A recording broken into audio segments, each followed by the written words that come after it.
What's up, everyone? Welcome into More Important Issues. More Important Issues is brought to you by our sponsors, Tennessee Tap House, Hound Dogs, Billy Ratliff's Tap 40 Grill, and Blue Water Climate Control. And here's a quick word from our good friends at Blue Water Climate Control. People always ask, where did we get the name Blue Water Climate Control? When a Navy ship casts off lines, exits the harbor, and loses sight of land, that's blue water sailing. It takes a team of people to do that. Tireless work, focus, and attention to detail. So much of starting a business is just like that. After it's done, you get filled with deep satisfaction for accomplishing something, and it's quickly followed by, now the real work begins. We're Blue Water Climate Control.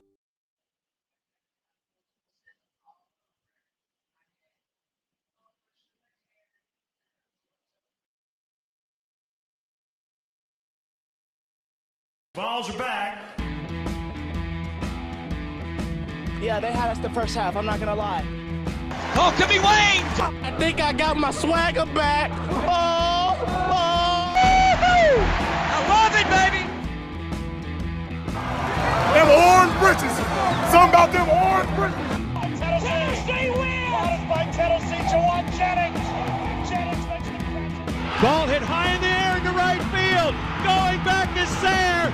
And Tennessee can say hello win column.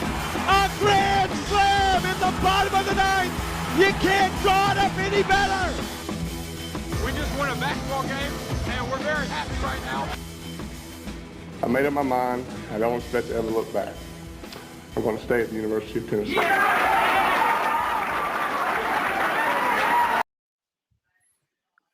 Reddit did to do, and welcome into More Important Issues. It is Thursday, August 26th. Dude, I'm having to think through everything. Holy crap. It is 7 days from kickoff.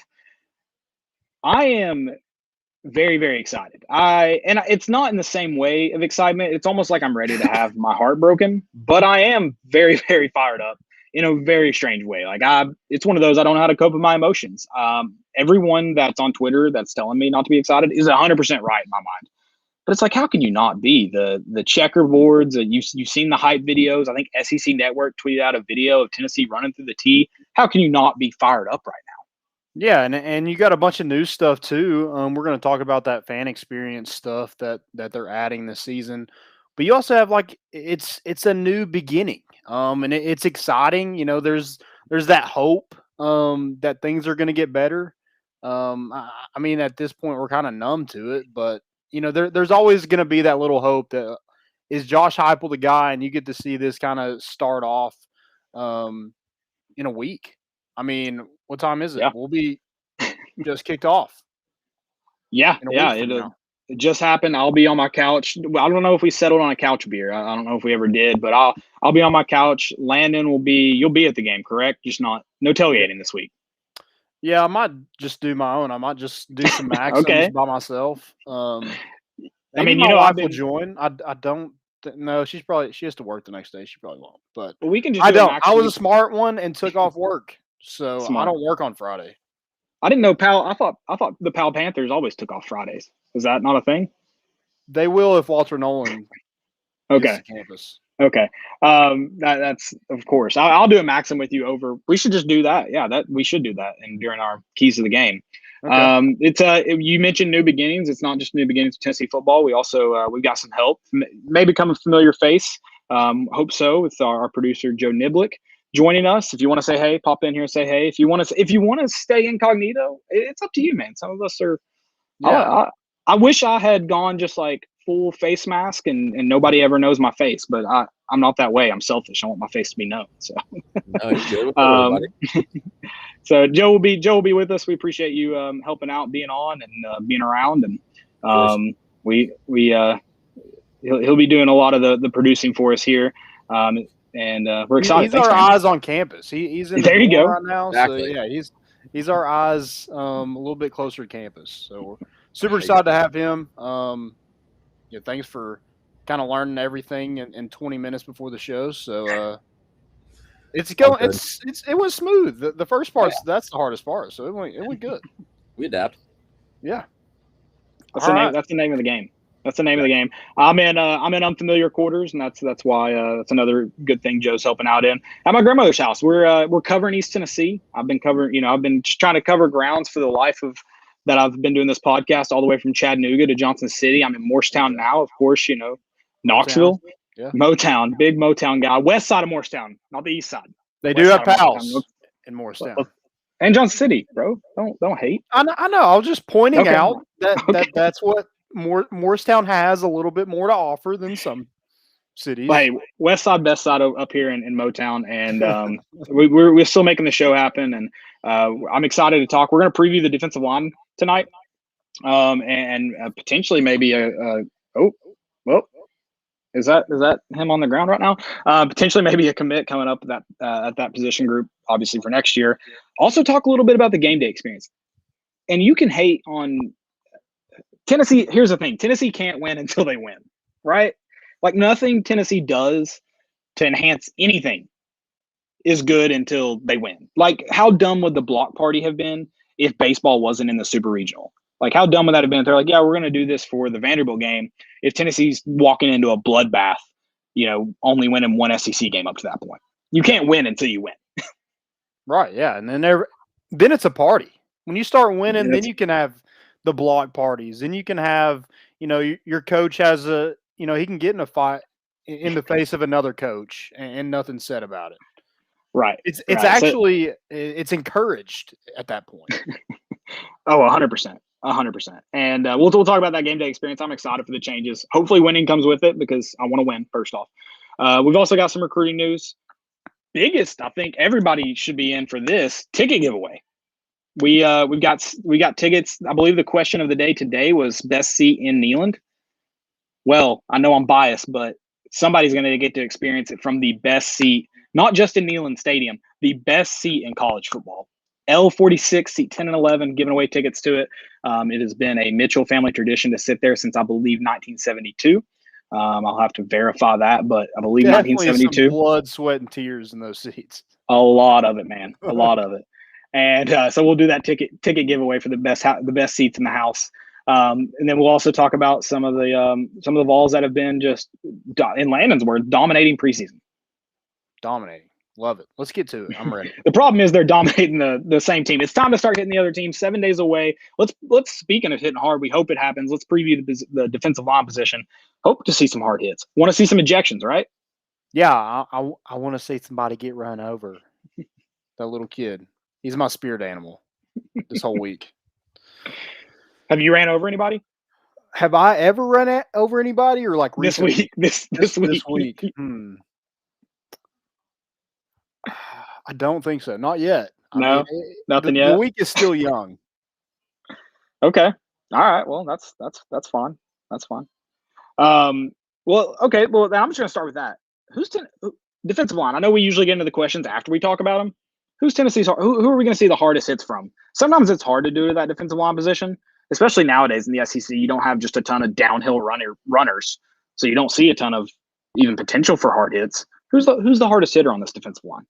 It might be Rodney Garner slapping somebody in the helmet for being an idiot or jumping off sides or something. It might truly. It might be Rodney Garner. But no, I don't know.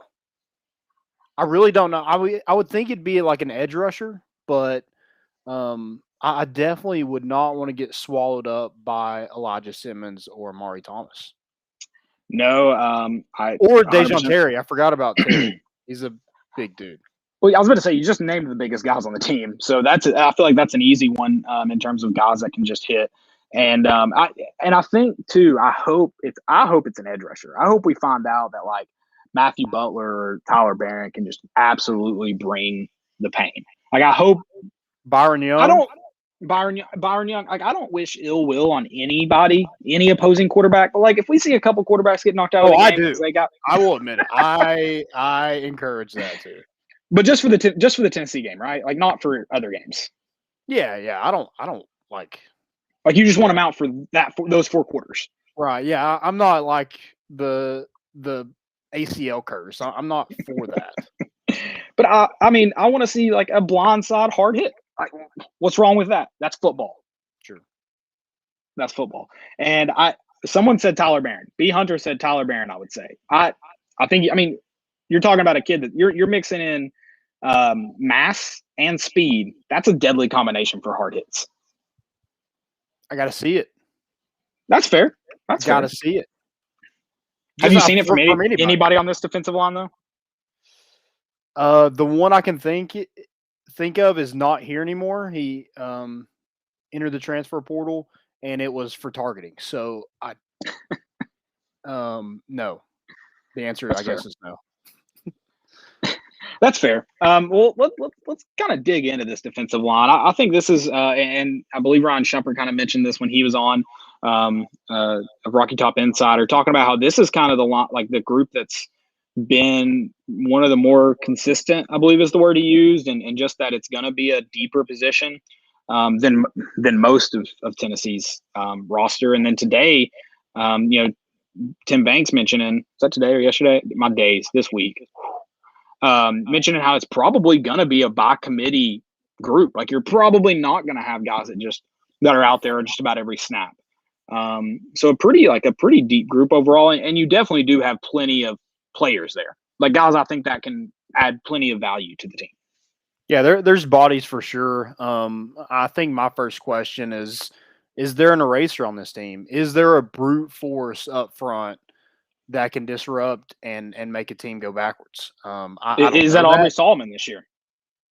It could be. He's apparently had a good off season, lost a ton of weight. So the strength and conditioning program's been good to him. Maybe. I'd love to see it. Love to see it.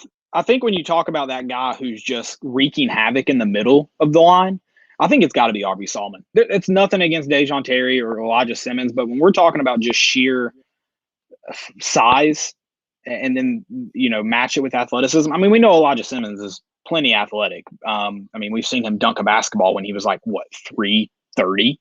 Yeah. Maybe heavier than that. We know he's athletic, but in terms of what we've seen, the little we've seen from that group, I think it's got to be Aubrey Solomon. I think that's the guy who's going to do more than just plug a hole, which it's valuable. Don't get me wrong. We know it starts up front in the SEC. It's valuable, but you need guys kind of like you said that actually go in there and kind of disrupt, do more than just be a wall. They've kind of got to be they've got to be a movable object, an immovable object, but also an object that moves. And I just feel like that's Aubrey Solomon. He'll probably be your starter there in the middle at nose tackle. But I think that's got to be who it is. Yeah, I don't even have an idea of who's. I think Matthew Butler was probably your most productive interior lineman last year, so I think he'll be a starter. He has a ton of experience in the SEC, and I think there is a lot of experience in the SEC. Even if it was Amari Thomas or Elijah Simmons at spot duty, it was still guys who has played in this league. And then you add some guys like a Caleb Tremblay, a Dejon Terry, who has some college experience, maybe not SEC experience. I think you got a pretty good veteran group. And you mentioned bodies. I think that's huge. But I think the biggest thing for this group is having a consistent coach. That's something they didn't have the entire year last year. Brumbaugh was there until Kentucky. Apparently, Pruitt didn't even want to hire him, but had to. And then fired him at halftime at Kentucky. And then Jeremy Pruitt took over as a defensive line coach. But how involved was he when he's trying to handle the entire team? I just don't think that's a recipe for success. They add Rodney Garner. I think that's huge.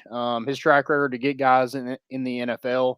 We heard about this team or this group in the spring. Not great, but apparently they've turned some heads in fall camp, taken that next step, made a big jump, and could be a bright spot on that Tennessee defense that desperately needs to win the line of scrimmage. Desperately needs to. That's, you talk about the big thing with this Tennessee team. You talk about winning the line of scrimmage. The biggest thing is can you force turnovers? You're not just going to grind out long possessions with teams. You're probably not going to get many 3-and-outs unless they're gifted to you by the offense. This Tennessee team isn't going to be one of those that bends and doesn't break. You're probably not talking about goal line stands. You did get one last year at Georgia. But that's not going to be that's the exception, not the rule. So with this defensive line, can they create havoc up front that allows the guys behind them to make plays in the way of a turnover? And it's where it starts. And I just don't see them being able to consistently create enough havoc that you're just blowing up play after play that we're talking, oh, we got a bunch of, like, I don't see 3-and-outs happening a lot this year. It's just not and maybe I'm wrong, but can they create havoc enough to cause a few turnovers? I mean, that's got to be the case. And there's plenty of bodies on the interior line. Mm-hmm. Not that there aren't on the, at end, and, if you want to call him a linebacker with Bryson Eason and Tyler Barron. I'm sure we talked about them. We talked about linebackers, but they're also a lot of, they're at the line of scrimmage. I don't know how much of those edge rushers you truly have. You mentioned Matthew Butler. Hopefully he's kind of been a consistent force, but you kind of need him to be more than consistent this year. You need him to be the guy. Right. Yeah. So I think he's been consistent, but I don't know if force would be the first adjective I would use. But I think it's a guy who definitely brings that leadership quality as well. And then again, he was probably your most productive defensive lineman. You could argue maybe it was DeAndre Johnson, maybe it was Kevon Bennett, who I think both had 4.5 sacks, but most of those were in the first couple games, and then it was they kind of disappeared. I know Kevon Bennett got in trouble and got kicked off the team. I forget what game that exactly was where he got in trouble, but Matthew Butler's kind of that guy all year long that kind of held down that defensive line, and they weren't bad last year. I mean, when you look at the team as a whole, and the coaching that they had with Brumbaugh and Pruitt, just not really having the consistency there. I didn't think they were bad. I think they were fifth in the SEC in rushing yards. I mean, they held their own. Now, they didn't have a lot of negative plays, and they didn't have a lot of turnovers. They didn't get after the quarterback a ton. But, they were pretty decent in the run game and kind of held their own when, everybody else kind of didn't. Yeah, I mean, I think this is what I was trying to say about Butler. B. Hunter said it. He said Butler isn't flashy, but he's solid. I mean, that's the thing, is you kind of need him to be flashy though this year. You need him to be the playmaker, or somebody to be flashy. yeah. But I think it's time for. I think just because of the need, I think Butler's kind of probably your next step up. Patrick, we'll get to your question. We're talking defensive line right now. All right, come on. We're not flipping to this other side of the ball. We did have. Tim Banks was asked about the defensive line's progression during the fall. We do have a clip where he talks about Amari Thomas. So this is Tim Banks discussing Amari Thomas's progress this offseason.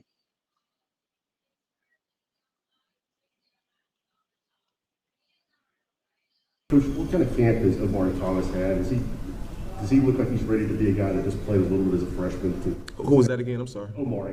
Oh, Amari. Big O. Yeah. Yeah. Is he ready to take that jump from being somebody who was spot duty last year into the rotation now, do you think? Yeah. It's really hard to say. O's worked really hard, but I think our whole front, has worked hard. Coach Gardner's done a nice job, continue to push those guys and get them going. And, it's going to be a little bit, by committee up there. And, for us to play, at the level that we all want to play at, we're going to need to be good up front. And it might have to be by committee. So O's part of that mix. He's working hard. How much of a role he carves out, I think is yet to be determined, like it is with a lot of those guys up front. And what do you like about Darnell Wright at left tackle? Sorry, a little bit from last week there thrown in at the end. That's on me. But I love that. First off, the term of endearment there. Oh, Big O. Love Big that. O. That was that was nice. So he kind of mentioned, but I mean, Tim Banks mentions it. It's going to be by committee, but I like that. He's seen a big jump in as a whole, as a group as a whole. It's not just one guy that's kind of been the all-star. I think that's, like I said, I think there has to be someone that is the flashy guy. But if you see a big jump in this group, I think that gives you a good sense that maybe you have some guys that on the front that can wreak havoc, and I think that's really what you want to see. So, Yeah, and I think people are really interested in seeing Amari Thomas and Elijah Simmons take that next step. That is a question. Can they be in that rotation? If they are, can they be a difference maker? Because those are guys when they came in, you thought could somewhere down their career could be that force Tennessee's looking for up front. So I'm interested to see those two guys this Saturday. I don't know if they'll start. I mean, I guess with that defensive line, it really doesn't matter. They're probably, if you're in there making plays, they're going to leave you in. If not, they'll probably get somebody else in, get some fresh legs in there, and see what happens. But yeah, I'm interested to see those two guys. Absolutely. And we got a question here from Patrick Eady, defensive one, so we'll stick with it here. Which defensive transfer will be the best, excluding Mitchell? So I kind of like that you led off with that, Patrick, because I think it's, again, no bias from here, but I think it is there at the linebacker position. I think it's also by need that he probably is the best. So who do you think's the best transfer? I know that may not be a defensive line question, but it said defensive transfer. Okay, defensive, yeah, defensive. I'll probably go. This might be cheating, but I'm going to go junior college transfer Byron Young. Okay, all right, I like that. Man, and I think he does start. Yeah. Okay. Interesting. All right. I'm not against that at all. I'm kind of in the boat of. I think it might be at secondary, and it's nothing against the guys that were on the roster last year. I just think you added a lot in either Brandon Turnage or Kamal Hadden, and I feel like those guys are going to make a big impact. And again, that's outside of Mitchell. So yeah, I think it's if we take him out of the equation, I think it's going to be Brandon Turnage or Kamal Hadden, and I don't know. I mean, the biggest thing is, can they catch the ball? Because isn't that what we lacked last year? The guys were there to make the play, but didn't quite finish it. Couldn't finish. Patrick said Terry or Hadden. So, okay, floating in the same boat. Got a couple different answers there. Mixing it up. I like it. Yeah. All right, I like Terry. I don't know if he is I think he's an impact guy. I don't know if he's like a, get the bulk of the reps kind of guy this season, but I think he will have a nice career here at Tennessee. I like that. So let's do stats. Leading sack leader. First off, are we just going in this group? Defensive sack leader? Like, am I going to take you out of the linebacker group? Let's go interior line. Let's not go edge rushers, because I think we kind of already did that with the linebackers. For me, it's got to be. I'm going to go Matthew Butler. Okay, I'm kind of in that same boat. I think Matthew Butler is a good pick for that, and I think again it's kind of by committee. But I think any guys on that interior line, they're not going to be they're not going to be as good at getting to the quarterback as Matthew Butler is. Right. Is he the same for tackles for a loss? Or are we talking like an Aubrey Solomon, Dejon Taylor? Like Matthew Butler is really the only guy that I'm like, yeah, he's a for sure starter. That's fair, yeah. So yeah, I'm gonna have to go with Matthew Butler there too. Okay, all right. Dark horse, I'll go Caleb Tremblay. That's Emerson. I think he surprises people. Emerson is gone. He entered the transfer portal. So if he's doing it, it's not for Tennessee, and that's unfortunate. Where did he land? I think he went to Memphis, maybe. Gotcha. Okay. He's from Memphis, so I think that makes sense. I think that's where. Now you're just throwing out random teams. Yeah, Penny. He's playing for Penny next year. Oh, how much is he getting paid? Oh, crap ton. I mean, I can't wait to talk about. That's in my what's trending. So okay, fun. We'll get to that. Yeah, pumped for that. Anything else for defensive line stats? Anything like that? Ooh. Does any defensive lineman have an interception? Little batted ball action turned into a pick. Maybe. I mean, he's got the best hands. If I'm going best hands, it's got to be Elijah Simmons, right? I would think. I would think Elijah Simmons is a great pick But for that. also, he's not hiding from anybody. So if you're throwing at Elijah Simmons, you're trying to hit Elijah Simmons. Oh, that fair, fair. I'm sorry, I'm distracted by I'm a big fan of the halftime kick, field goal kick. First off, 35 yards is a hell of a kick. Is it still that they're 17 making those? all? I believe so. I didn't see where Maribel finished. They had the ball on like the 20-yard line with 20 seconds left. Oh, it's 24-17. Okay, so they did score at the end of the half there. Yeah, with 9 seconds left. Yeah, they make him kick a 35-yard field goal. This kid's barefoot in white socks. So this is going to be an exciting one. I'm a big fan of. God, I love high school football. I'm so glad it's back. So glad it's back. But it's beautiful. All right, so we settled on Elijah Terry for most interceptions. We're going to get to game day. Elijah Terry. Sorry. Elijah Simmons. Where did I even? I'm just mixing. Dejon Terry, Elijah Simmons, either one of them. You can take it. 50-50. Yeah, for sure. I also want to mention some other guys within this group. Karot Garland, Caleb Tremblay, Dejon Terry, Matthew Butler, Amari Thomas, Aubrey Solomon, Elijah Simmons, Jay Blakely, Dominic Bailey, and Latrell Bumpus. Those are kind of your interior guys. Maybe you see some of them line up outside, but the majority of it, I think every time those guys are on the field, their hand is going to be in the dirt. So just kind of want to mention those guys. And, Tennessee has quite a bit of depth, and a lot of those guys that you've seen play at Tennessee, whether it's been spot duty or whatever, they do have some experience. Right. Big Uglies. Big Uglies. Do they still I feel like that nickname's kind of faded out. Is that still a thing? Or is that exclusively offensive linemen now? I feel like defensive linemen, you started seeing some single digit guys. Gotten away from kind of the Big Ugly. Yeah, there's some pretty boys now. Yeah, I feel like Big Uglies is exclusively offensive side of the ball now. Yeah, I think you're right. Yeah, they've kind of Aaron Donald and J.J. Watt. They kind of just took that away from. That's the greatest nickname. I hate that nickname's been taken away from the group, but it is very fitting for an offensive lineman, for sure. If your offensive lineman isn't full of big uglies, you don't have a good offensive line. So he doesn't play. Exactly. All right, let's talk some game day experience. Dude, I'm excited for this. Pumped. So let's start with the I guess the most popular one, and that's which it's a cool idea, maybe not a great idea to roll out in the middle of a pandemic. Oh, I thought the same thing, but I'm going to do it. So. I'm going to bring a glove in exclusively. You have to show your vaccination card to hit the sign. To do that. Yeah, not to get in, just to do that. It's a great idea, though. Tennessee is putting the Give My All for Tennessee signs above the actual tunnel entrances to each section. Great marketing tool.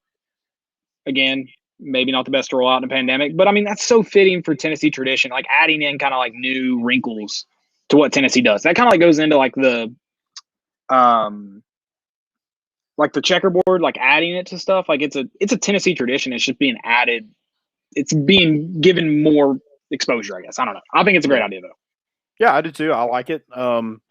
You're kind of adding more to the tradition. It's still the same thing, but you're making fans more a part of it. I think that's cool. I think that's something that we've kind of talked about on the show a lot, is improving the fan experience. we go there for a football game, but I don't think it hurts anybody to have a little bit of entertainment in it as well. But I don't want the entertainment that takes away that kind of thing. Doesn't take away. Adding in beer gardens doesn't take away from the game. The things I hate is when we get canned music.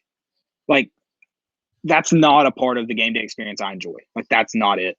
I'm not a fan of having a DJ on the sideline. I don't. No, same here. And then if the LED lights, it's just the future. Everyone's going to them, and it's almost like a product of you're gonna get the lights anyways. The LED lights, you might as well get the ones that change color and do all the fancy stuff. So it's kind of a product of just how lights are changing and being upgraded. If it does so much that you're I don't enjoy this, then that's not fun. It shouldn't be every I don't know. Like it should be a touchdown thing or an end of game thing when you win, by the way, not after you lose. I shouldn't see orange lights flashing.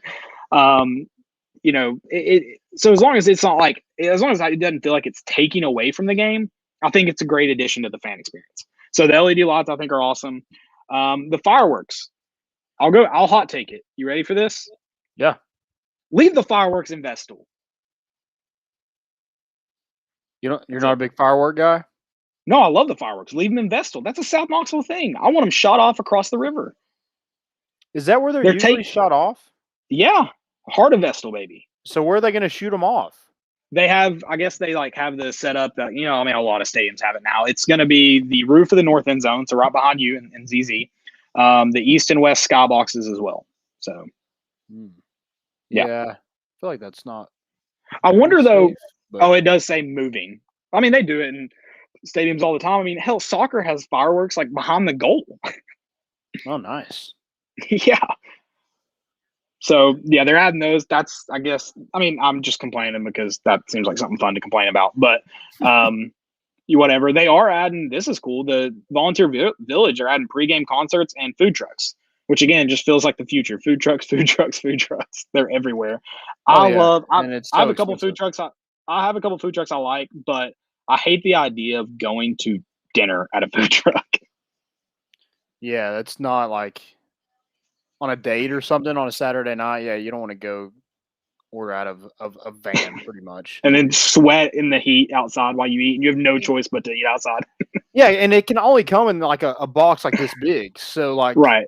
There's it's not a ton of food anyway, and it's pretty like every food truck that I've been to is pretty pricey.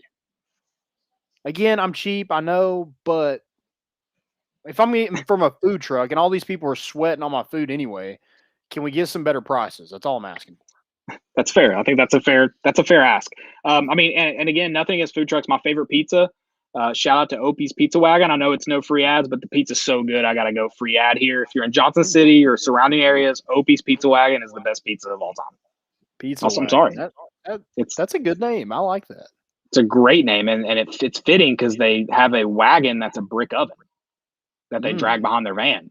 Drag behind's probably not the right word to use. It's on a trailer. It has wheels. It's very good. A couple were mentioned. Aaron, about left there. Aaron Kirksey, I think I'm saying that right, mentioned, what about the remix Rocky Top song? I think that was a joke, right? Did you see Alante Taylor tweet it out? Yeah, there's no way that's... Okay. Hopefully... I hate to sound like a curmudgeon here, but if we want to do an after party, like a fifth quarter kind of thing after we win, if you want to play remix or Rocky Top, fine. But yeah, I don't want to hear it during a Tennessee game. I'm sorry. Yeah, the few touchdowns they score, I want to play the regular Rocky Top. Ooh, that's a good point. B Hunter said, do they jack up the prices just for the game? So like at the food trucks? For sure. You kidding me? That's gross. For sure. Come to our tailgate. We're right below United Methodist or Church Street, United Methodist. Something. It's a church. Yeah. Come to our tailgate. We have some food. Some food. Yeah, maybe not like a whole meal, but it won't be $15. Exactly. Yeah. If you want to pay $5 and get a whole meal, hey, you're more than welcome to do that. Yeah, that's fine. That's good with me. But yeah, we'll be there. No, I did like it, Aaron. So no hate. That's not my touchdown song. It's not my touchdown song. Yeah. You're a woo guy, right? I like woo, yeah. You woo? Okay. Let me know if you woo. I woo, and I tweeted it. I woo because Ric Flair woos. And if it's good enough for him, it's good enough for me. Bingo. So. Also, if you're against the woo, shut up. I didn't know that was a thing. And if you're like, I didn't know people hated the woo until very recent, like the last couple of years. If you don't want to woo, that's fine. But don't be mad that other people woo. That's also a great point. Again, like it's just something like, somebody always has something to complain about. But for sure. I'm excited. Game day experience. I hate that I'm going to be missing. The first week. That sucks. But Thursday night, it is what it is. I'll be there Saturday. Pitt, September 11th. Can't wait. That'll be my first game day experience since 2019. Vanderbilt. And our first tailgate. and our first tailgate. A lot of good first. First. Recruiting. Anything else for Game Day Experience before I move on to recruiting? I just want to so you don't have to have the vaccine card where we've seen some stadiums do. I am going to try to get my second dose before I step foot into that stadium. For sure. Yeah, that would probably be fun. So you don't have to do that. I want to get your take. What do you think that, like, crowd wise, what do you think it's going to look like?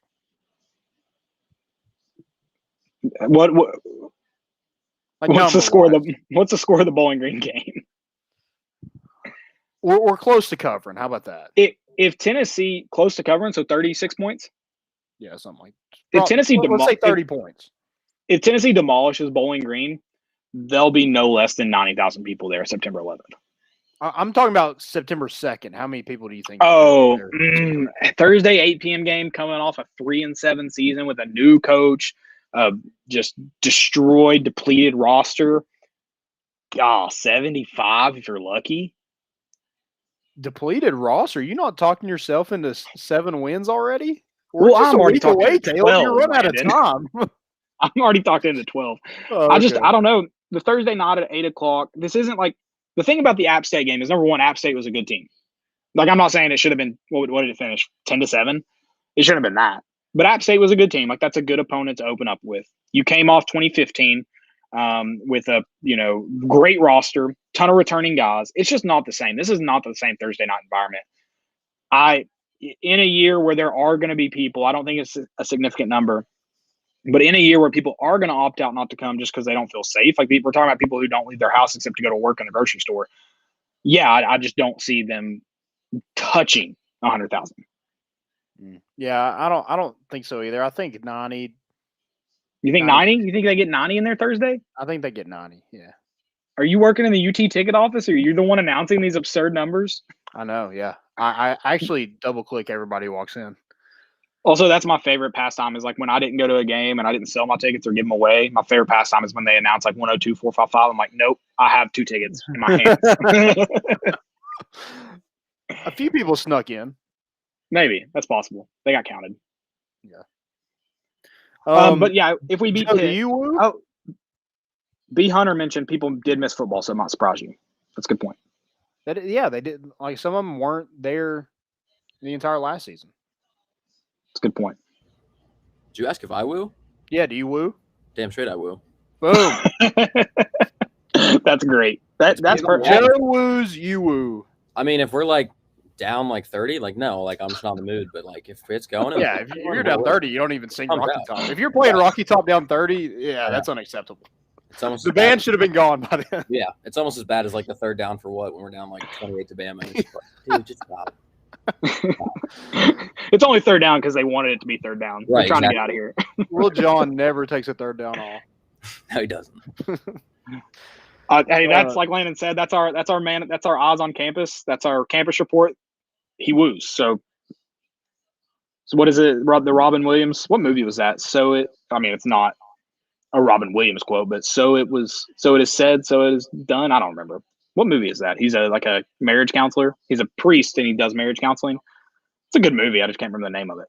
Anybody know what I'm talking about? I can only picture him as Mrs. Doubtfire. Goodwill Hunting. Not Goodwill Hunting, but he may have said it in that. That's possible. I don't know. Mrs. Doubtfire? No.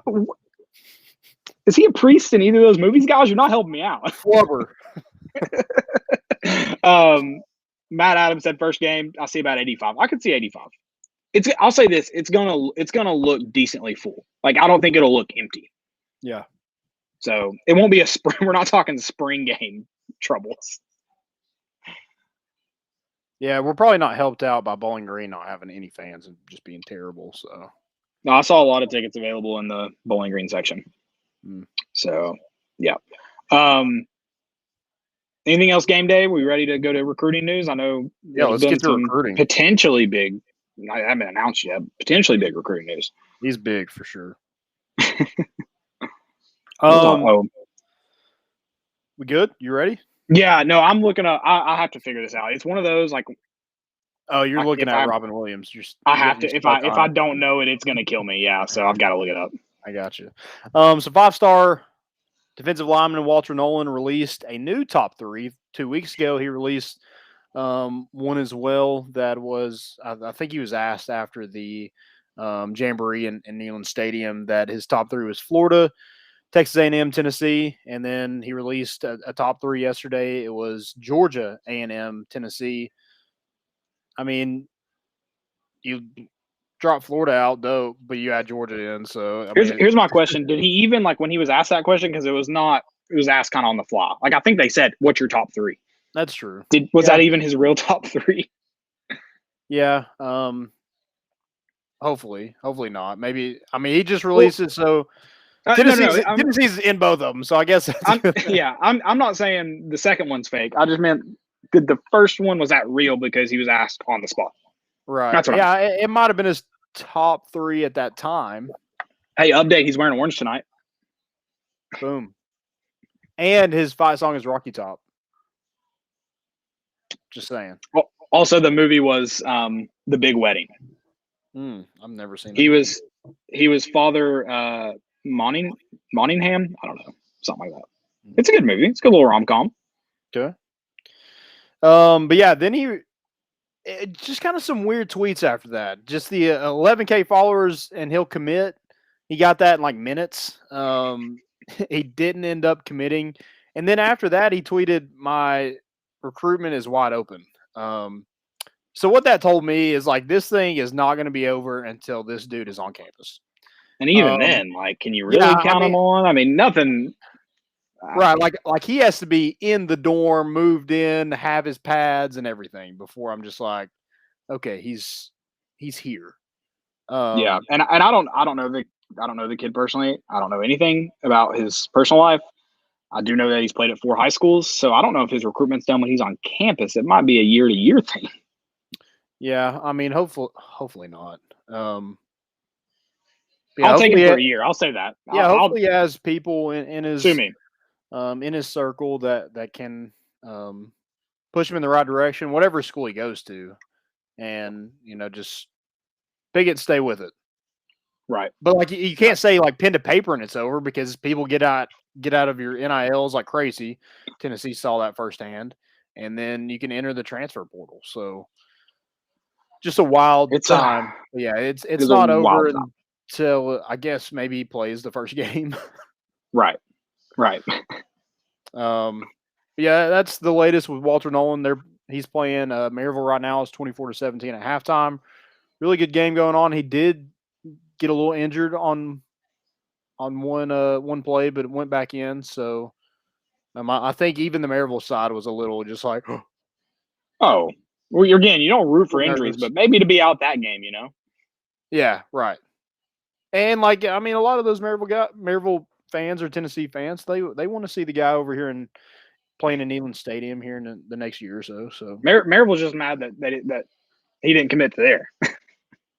Boom. Yeah. Yep. And then moving to the basketball front a little bit, you have 2022 point guard Zakai Ziegler will announce his decision on Friday. He is a 5'10", 165-pound point guard from Bronx, New York. Tennessee offered him late, really liked him when they saw him in person. And he was on his official visit last weekend to Tennessee. And I'm not going to ruin it for him. But he is said to reclassify. And if you look in the student directory, you might see an active guy with a certain name. So there's good God, how many people does Tennessee have on this roster right now? They had one more spot left. So did they? Golly, that's crazy to me. I feel like this 2021 class was humongous. I mean, you lost 5. You did lose a lot of. You're right. Yeah. Yeah. So you lost 5 or 6 scholarship players. It felt huge. Yeah. No, I understand. That's crazy though. Yeah, he was the last spot, so yeah, I think they wanted to add him in. Wanted some depth at point guard. You can never have enough point guards, especially if you're Rick Barnes. He's very point guard happy, and maybe a guy that can push Kenny Chandler a little bit. We'll see. I like it, and a guy that's he's not a highly rated 5'10", 165. He's not your prototypical point guard in the NBA. So I Right. think he could be here for maybe 3 or 4 years, and so he's maybe a guy for the Adding future to some look forward to. consistency to your roster. Yep. Tennessee's probably thankfully, because you do need I guess you kind of got to find that balance of, if you want the best talent in the country, you're going to have some one and done guys, but you also like to see some consistency on your roster too. Yeah, kick and score too. I don't know if anybody has watched his highlight tape. Duke can put it in the bucket at will. Hooper? I mean, 5'10", 165. I'm bigger than he is. Duke can hoop. Well, according to the football roster, that doesn't say much though. You got boosted a little bit. Yeah, I'm 5'10". I'm a little bit. I weigh a little bit more. Maybe that's because 5'11". of game maxims. But Graham Morgan said, "Hey, we lost Schifano." Yeah, he went to Indiana over Tennessee. It happens. When you're recruiting the best players in the country, you're not going to get all of them. I'm glad you immediately knew who that was, because I thought he meant Shiano. And I guess I'm so in football mode, I was about to just lose it on you, Graham. Just lose it on you. I was about to send your ass to Rutgers in a heartbeat. Graham, you're welcome for the save there. I was like, to rip you a new one. I was like, Schifano. Well, actually, when I read it, I read Shiano. And I was like, seriously, Graham, you're going to come bring me down like that? Get out of here. And then I'm glad Landon got it right off the rip. So that's what I'm here for. That's all I got for recruiting. It's perfect. Hopefully Tennessee wins some games. Now that way we can hopefully get some more recruits. That'd be cool. Yeah, basketball. That's just the biggest thing. You got to win in the country. So, and I'd like to see some more winning from basketball. I'm not in the camp of fire Rick Barnes. I mean, we can call him regular season Rick, and that's I'd like to obviously win in March, but it's better than what Tennessee basketball has been doing in recent history. So hopefully Rick Barnes finds a way to figure it out in March. I'm not willing to say let's fire him, but I do think there's something to you eventually got to take the next step if he can't get it done, especially with all this talent here. So let's see a little March. Let's get some March in Rick. Okay. Maybe some April in Rick. There you Wouldn't go. mind that. It'd be fun. Wouldn't mind that. Let's get to. Everyone's here. I think everyone's joining in for the ticket giveaway. Like that's okay. That's good. I'm glad people want to go to the game that bad on Thursday, because I'll be honest, the moment I saw Thursday, Hunter, we'll get to that question in just a minute. Thursday, I was like, I don't know how many people are even going to want to go to this game. I know I didn't. I've got weddings, vacations. I couldn't take off Friday. And then I didn't want to just drive down. Definitely couldn't take off Thursday and Friday. Didn't want to drive down there, get there right at kickoff. I've done plenty of running across Henley. I'd do it again in a heartbeat. Some of my favorite memories growing up are running across Neyland right in time for kickoff, slapping the sign now. But it wasn't me. So I'm glad a lot of people wanted to take advantage of it, because I always want people in the stadium. So I'm glad someone wants to sit there, enjoy Tennessee football. I know a lot of people miss it. So that's good. That's positive. I love to see it.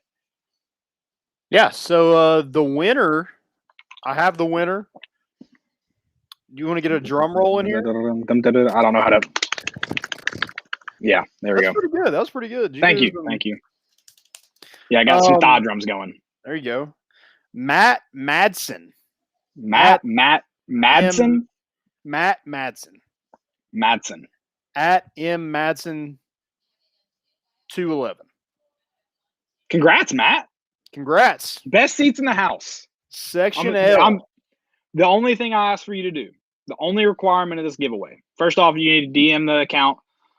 Try to do it by, let's put a deadline on it. Let's give him 24 hours from whenever Landon tweets out the winner. Not now.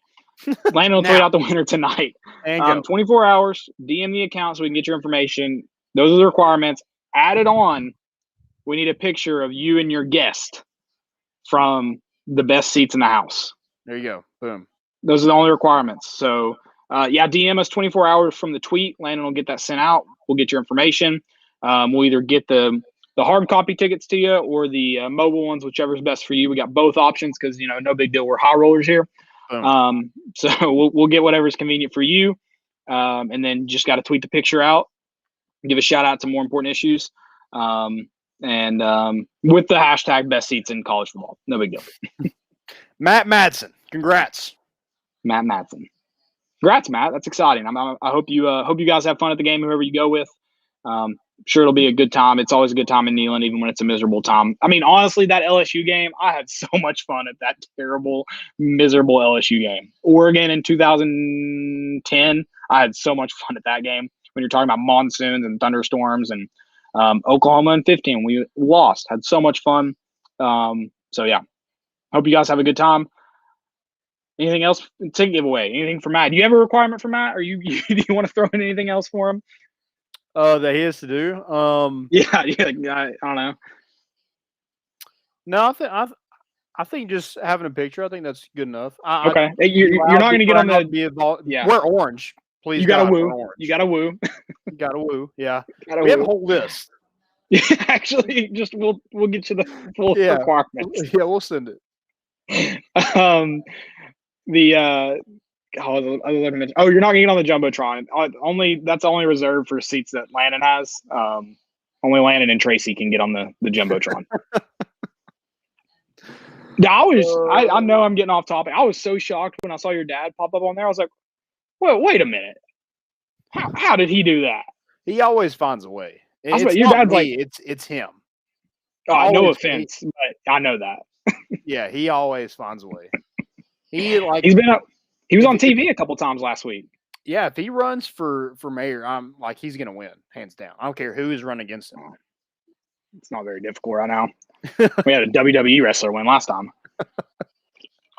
I feel like a lot of people are going to take that way too political. That was just a joke about having a WWE wrestler as nothing else. Right. Yeah, you definitely won't watch it. It's incredible. We were on a pier fishing in Panama City, and he saw somebody there he knew. I'm like, that's amazing. How? That's amazing. Yeah, that's pretty incredible. That's why I do this podcast. I'm trying to be close to as famous as he is. And he doesn't even really do social media that much. And your dad is definitely a political famous person where people know him, but they don't not the people people are I know him, but I don't know how I know him. That's a very politically famous thing. Before politicians were on Twitter. I mean, my dad's at the high school so much that people think he's a teacher, and he's not at all.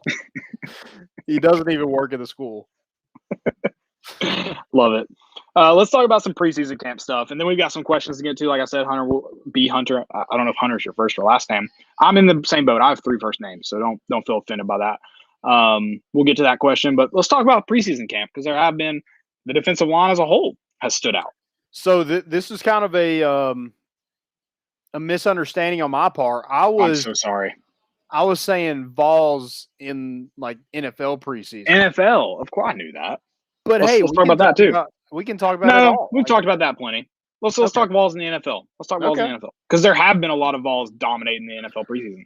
Yeah, I think the number one guy so far has been Marquez Callaway, and through his 2 games with the Saints, 8 receptions, 165 yards, and 2 touchdowns. It's over 20 yards per catch.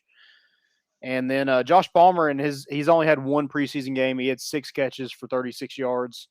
Palmer, has he not played? Have they not played twice? No, I don't think. I thought he played this past weekend and had a touchdown. Let me look it up. He did have a touchdown. I'll do that. Is that on the second one? Maybe it was. I'll look it up real quick. But Marquez Callaway also. Jameis Winston. Play all week long. It's so weird. So here's my question. Does Jameis Winston's eye doctor, does he start running ads if he's the MVP candidate? He's like, look what LASIK can do for this guy.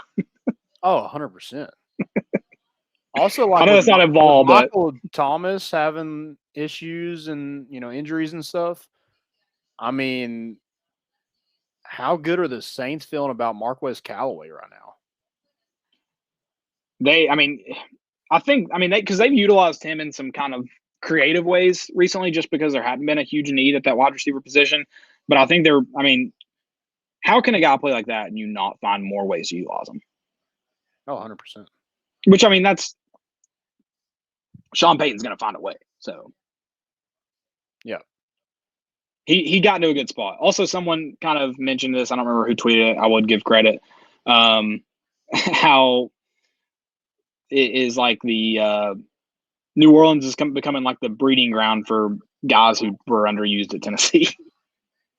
Yeah, and like I really hope it's not a thing where anytime a player does something good in the NFL, you have to bring that stuff up. Like I know we've heard it. We've heard it since Alvin Kamara's been in the NFL. Like I think we've used the crap out of it enough. I think it's just cool to just enjoy them making plays in the NFL.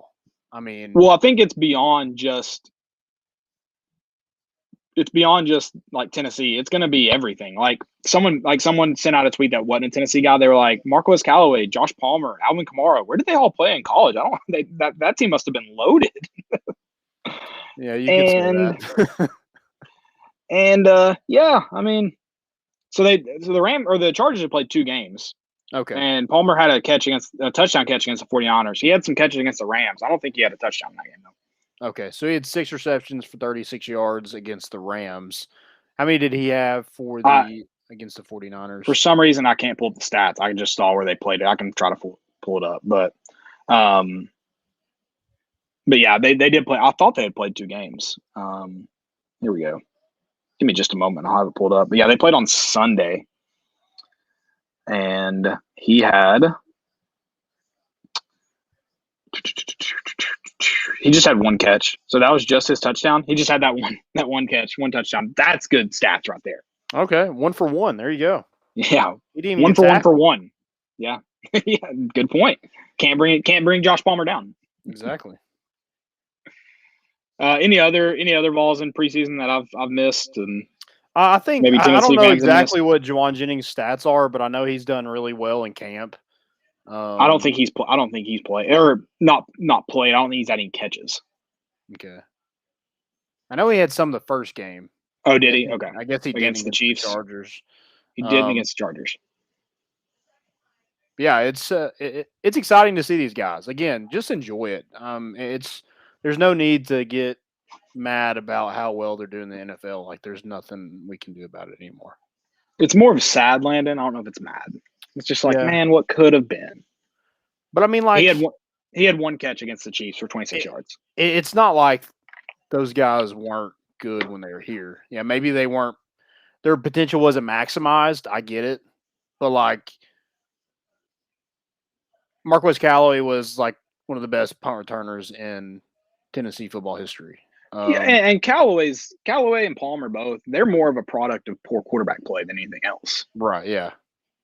So, yeah, it wasn't like they weren't playing. Right. And that, another thing with like Alvin Kamara, like no knock on Alvin Kamara, but like, I mean, Jalen Hurd was not a scrub. Right. They just should have found more creative ways to use him. Like, I think like a lot of people are like, he wasn't even the starter. Like, that's not my hang up. Like, that's just depth chart positioning. It's more like he just didn't get enough touches. They didn't get him into space enough. They didn't start him. That doesn't bother me. Right. So Maryville just scored to go up 31-17 on Powell. Pow. You ready for some questions? Yeah, let's get it. Also, Credence mentioned earlier he got to meet Evan Russell today. Yeah, I think he did an autograph signing. Yeah. At Underdog Collectibles. I think that's right. I believe in the I thought it was it's in a shopping center. Am I wrong that I thought I read that it was on like that shopping center kind of on campus underneath the Publix. Maybe not. I may have read that wrong. That's a cool place to put one. I may have read that wrong. I read shopping center and maybe I just assumed that, which is a bold assumption to assume that's the specific shopping center people are talking about. Yeah, there's quite a few. Quite a bit, yeah. So that's a dumb assumption, but that's exciting. And then I'll ask this question here. Oh yeah, it was University Commons.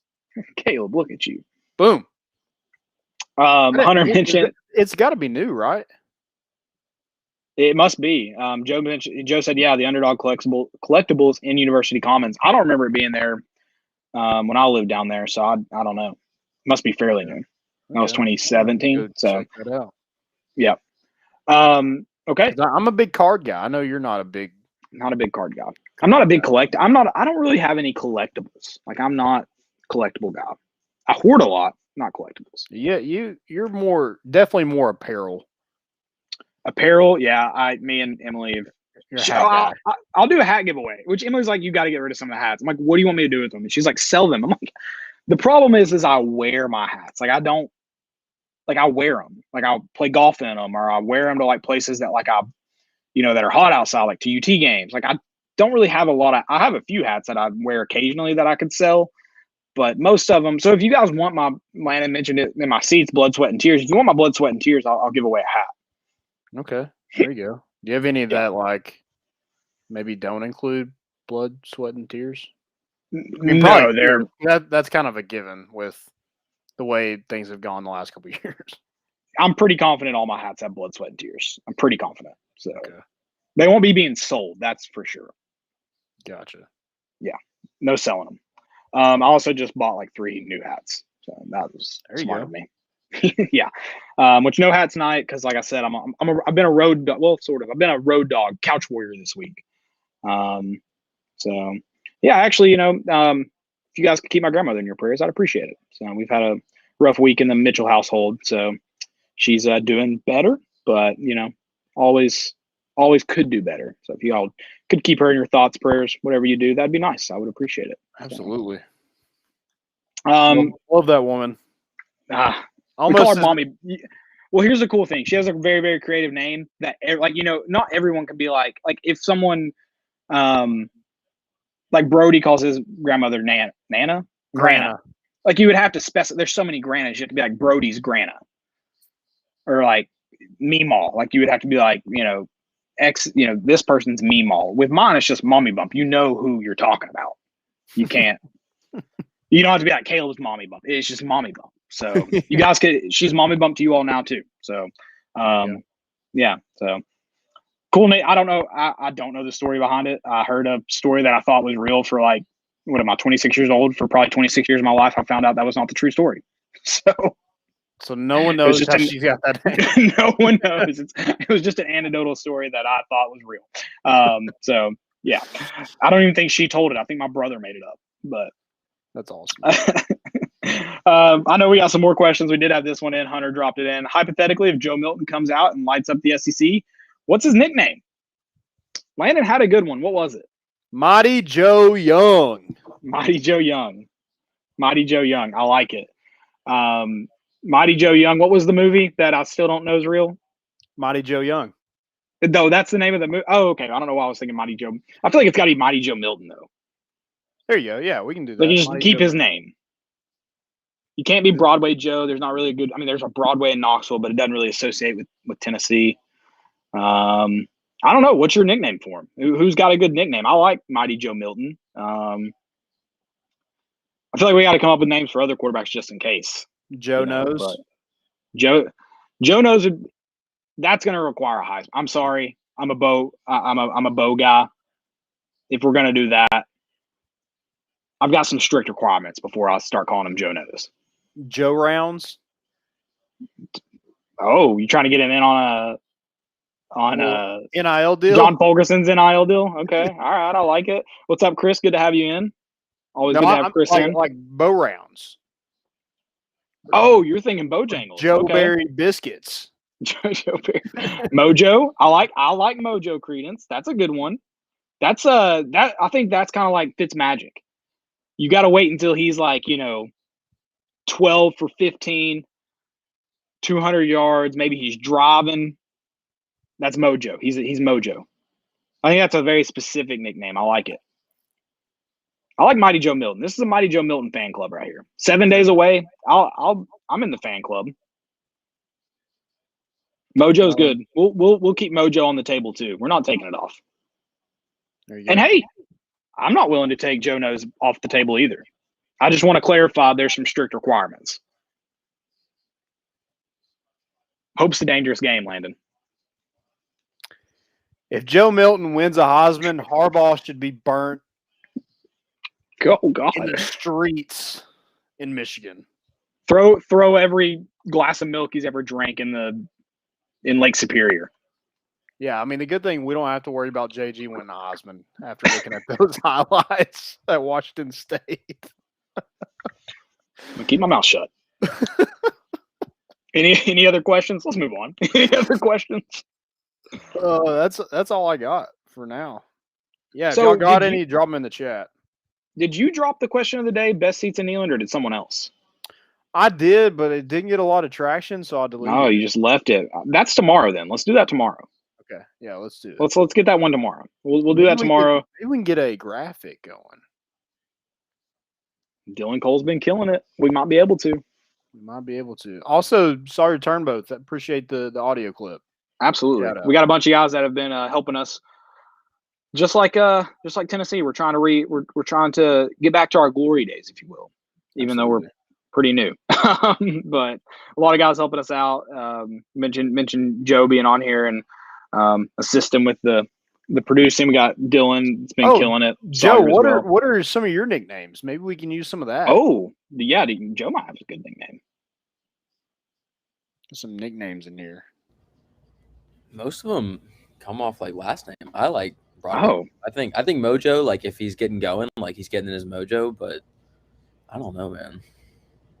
I'm sure some will stick if he stays around. Keep your ears to the ground on campus there. I feel like that's where the nicknames have got to be bred.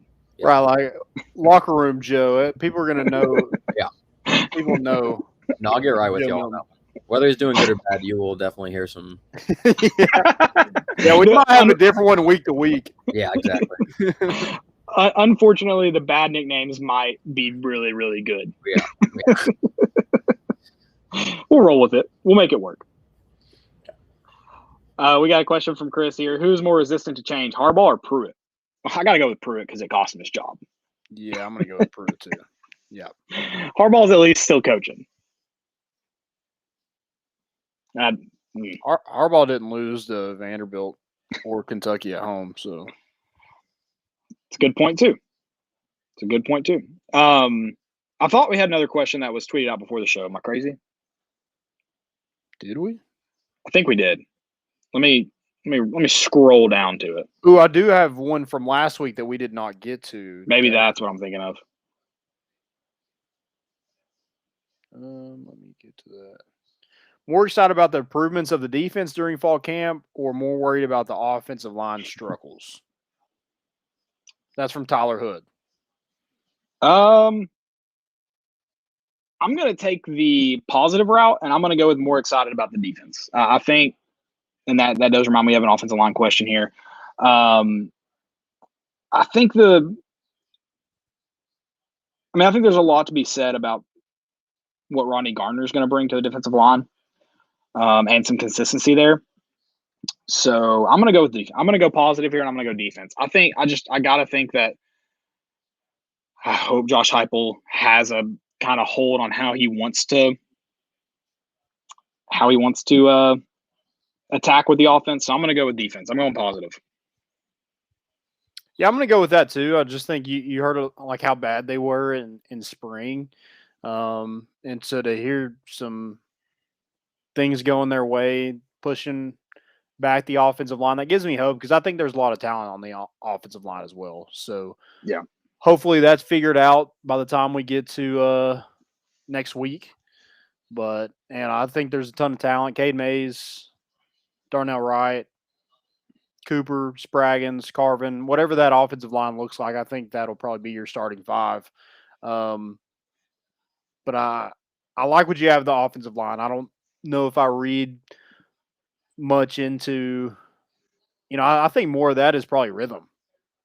Yeah. More of them like struggling is probably like cadence because I know they had a lot of pre-snap penalties in some of those scrimmages. So I think that's rhythm. That's working together as one. You got to do that, and hopefully that's taken care of before next week because that's when it counts. Yeah, I do imagine there'll be some growing pains there in the first couple. Hopefully, just the first couple drives, maybe they get it figured out.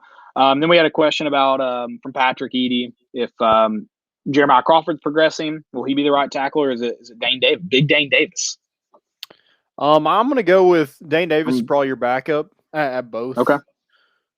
Positions probably, but I think Cade and Darnell are going to be your starting tackles. Okay. There you go. Landon, you heard it here first. Yeah, I just Landon think that's dropping where knowledge. Cade's been the entire spring. So there you go. Graham mentioned speed dial as a nickname for Joe Milton.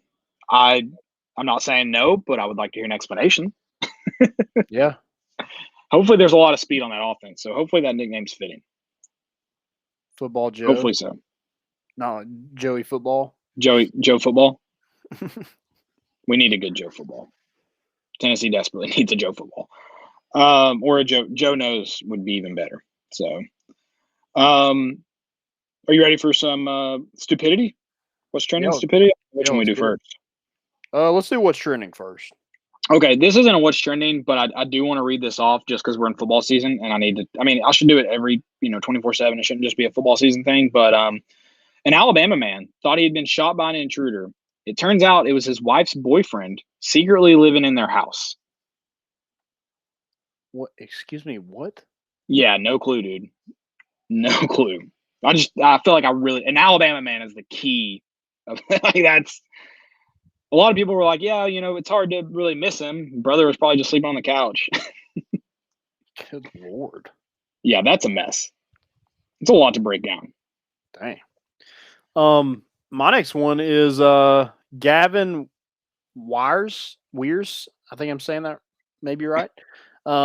His 8 starts during the Little League World Series and rounds leading up to it. 8-0. 43 2/3 innings pitched, 609 pitches, 132 batters faced, 1 hit, 0 runs, 114 Ks, and 6 walks. Check that kid's birth certificate. What? I am 12. He can't be 12. Isn't 12 the cutoff age? Isn't it actually for Little League World Series? I think you can be 12. Yeah. Yeah. He is 12. He is legit 12. No, check his birth. I don't believe that. That's insane. He's lefty, so maybe that helps. But yeah, just freaking shoving it for South Dakota. He threw a no-hitter against California. Oh, wow. Are the Dakotas back? They haven't really been around since Carson Wentz. So I don't know if somebody else has to pitch, they might be in trouble. Walter Nolan just made a big in the backfield. There you go. Okay, I should have looked this up and maybe it's okay, I do have it. Clint Duncan from Knoxville. He's in 3rd for the National Mullet Competition. Nice. I don't know how you win it. I don't know how you compete, but that feels like a big deal to me. Am I right? I mean, I don't know. I like it. Any more what's trendings? The Baltimore Orioles were on a 19-game losing streak. Don't bet on them or don't bet against them anymore because they're now on a 2-game win streak. Let's go. Have beat the Astros or beat the Angels 2 games in a row, and just rolling right now. I think they hit a grand slam today. So yeah, just don't bet against the Orioles. They got that little taste of winning, and now that's all they can do now. Love to see all they do is win, DJ Khaled style. I've got some more baseball for my last what's trending. Nick Castellanos. I don't know if it's a case of him hitting a home run means something tragic's going to happen, or when something tragic's going to happen, he's going to hit a home run. But it seems like every time something bad happens, that man is going yard. Oh yeah, Have you seen the tweets like on top of each other where it's like some like man murdered in Central Park? Nick Castellanos. It's a home run. Goes deep to center field. A line drive to center field. Yeah, he was kind of pissed me off today. I picked the under in that game, and he kept hitting home runs. I was like, dude, stop. Oh, God. How many people died? I'm sorry. I was like, I think he hit 2 today. I was like, thank God there were solo shots, but can you please stop? You're making me sweat. I shouldn't be sweating at work. Every time he hits a home run, another news broadcaster loses his job for saying something homophobic. So thanks, Nick. Have some respect. Yeah. Any more what's trending before we get to stupidity? That's all I got. All right. I hate to do this, but it's football time in Tennessee. I got to take a shot at Tennessee for this. Our head coach and offense coordinator. We're 7 days away from kickoff. I think 8 when it was said. Who's calling plays? Golish was asked who was calling plays. He said he doesn't know yet. I mean, I feel like from the get-go, Josh Heupel was calling plays. Right. So, I feel like that should have been the answer. Here's my spin zone because I'm a Tennessee fan. I can spin this. I feel like my hope is they just hadn't decided who they were going to publicly say was calling plays. yeah, they didn't make up they're like, oh, we didn't practice for that question. Yeah, they were like, well, they just like that. They're like, did you want me to say you? And he's like, I'll mention it. And then Golish comes up and they're like, I didn't know they were going to ask me too because they asked Heupel and Golish, and neither had the answer.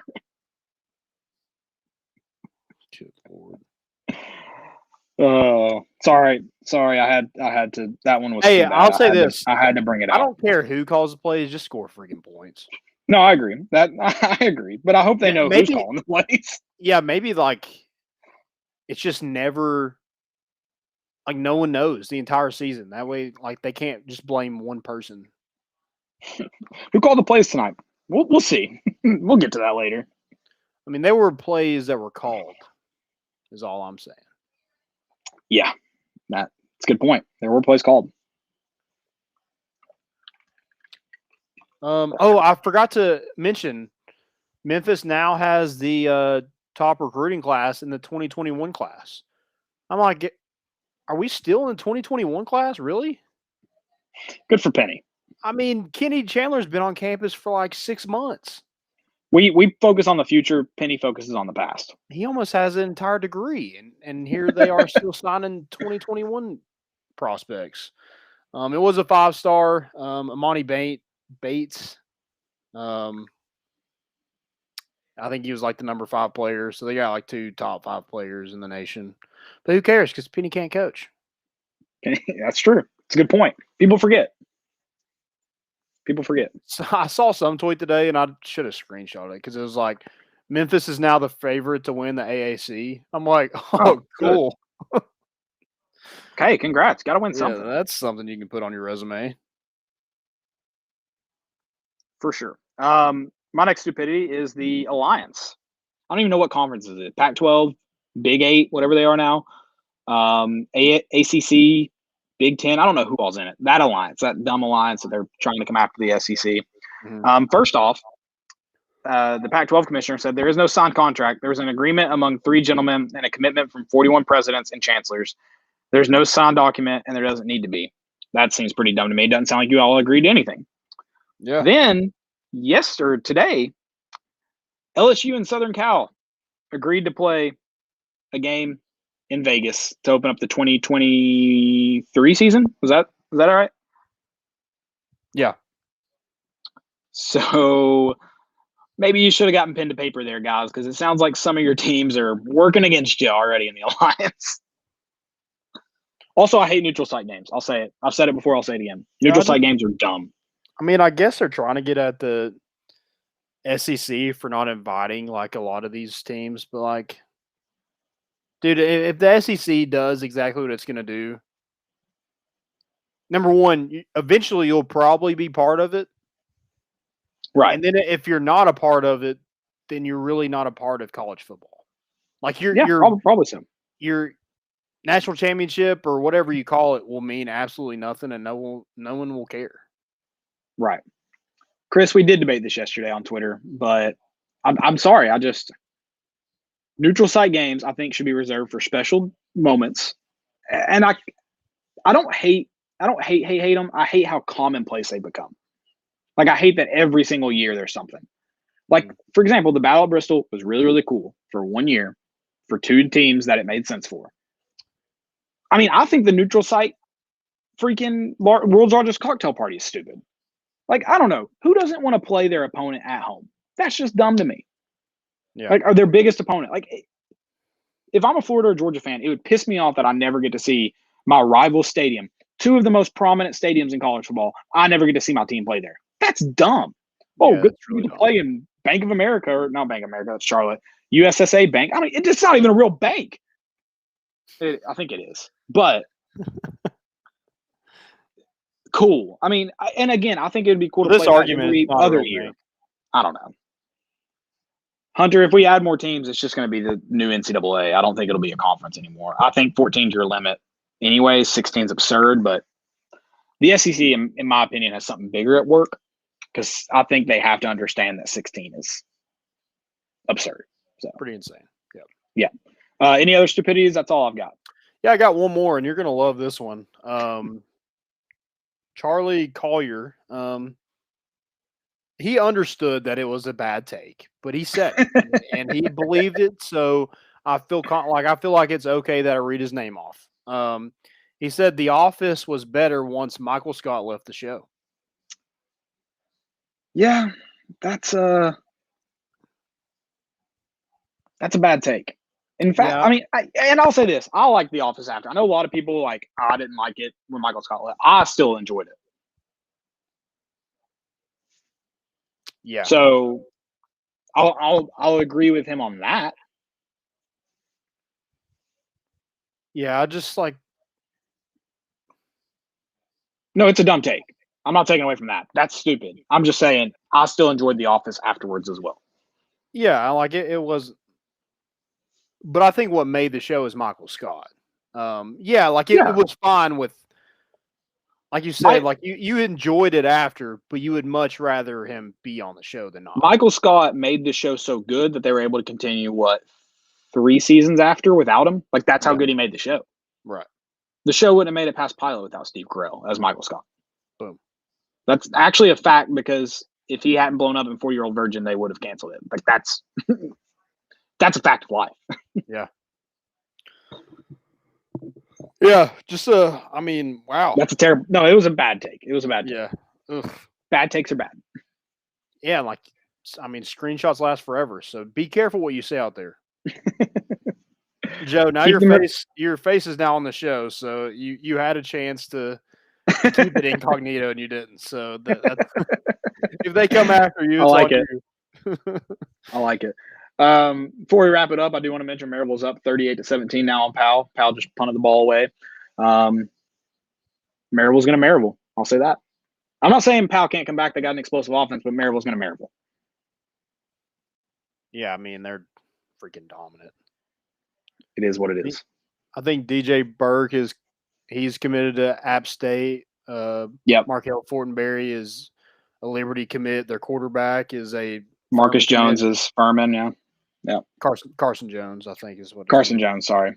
Yeah. So they got some talent. They really do. No, yeah, they're like just a random bunch of guys that are don't make mistakes and are good at football. I mean, there's definitely some talent in Maryville. I mean, DJ Burke just went 80, maybe not 80 yards, 70 yards, and broke 4 tackles. So did he score? Yeah. Oh, scored another touchdown. Ha! Suck it. I got that live TV, bro. Sorry for ruining that. It's a great place to still watch it. But guys, it's been a lot of fun. Great episode. 7 days away. Congrats again to our ticket giveaway winner, Matt Madsen. Landon will send that tweet out. Make sure you DM us within 24 hours just so we can make sure those tickets get taken care of. We want seats in Neyland, best seats in college football. We'll send you the requirements too. It's only like a 2-page list. No big deal. We appreciate you guys listening. We'll be back on Sunday. Appreciate Joe helping us out tonight. Shout out to all of you guys for joining in on the fun. Can't wait to do it again. Mighty Joe Milton leads the charge in 7 days. Joe, we really appreciate you hopping on here, learning the thing. Oh, I just saw Maryville's touchdown. That was their running back. That was not DJ. Oh, sorry. DJ Burke's number 1. Oh, okay. That's all we got. We're bringing the boat in, and we out.